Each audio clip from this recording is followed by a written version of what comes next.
Evolution versus God. Now, it's no secret that Charles Darwin had a problem with God, that is, in the traditional Christian sense. One of his main objectives was to come up with a natural explanation for the way things began and continued to improve without God being involved. He was not the first to try to explain away the traditional views of a creator. But because of the amount of people that were looking for a scientific sounding theory that would eliminate the need for a creator, his ideas were accepted gladly. His theory filled a gaping philosophical and, you might add, religious void. His main critics were the scientists of the day, and it's still the same today as well. They simply stated that the science was missing to give any credence to his idea. Well, today it is still the same. In fact, true classical Darwinism today is essentially dead. Now, what do I mean by that? That basically every aspect of his theory has proven to be wrong, or that his ideas were irrelevant, gave no support to the idea of evolution. Much of this is due to the fact that modern science has revealed numerous problems with his theory.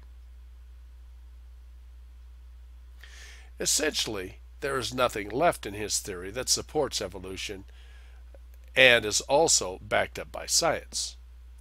Even future discoveries that he admitted were necessary for evolution to have any credence are missing. The very basic assumptions of his theory have been proven wrong.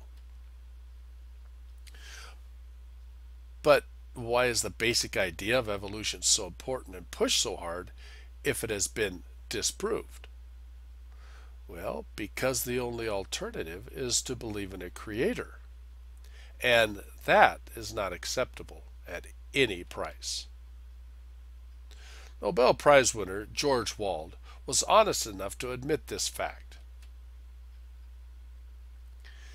He said there are only two possible explanations as to how life arose: spontaneous generation arising to evolution, or a supernatural creative act of God.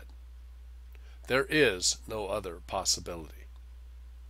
Spontaneous generation was scientifically disproved 120 years ago by Louis Pasteur and others.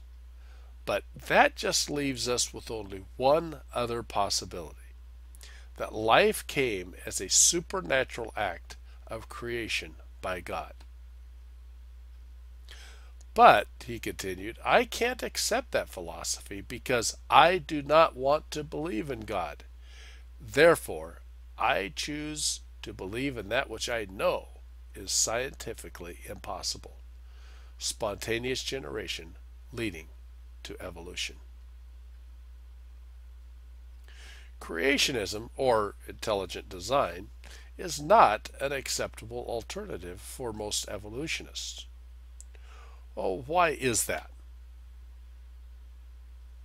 Because either one of these negates the very purpose of evolution: to be able to live in a world without a higher power to have to answer to.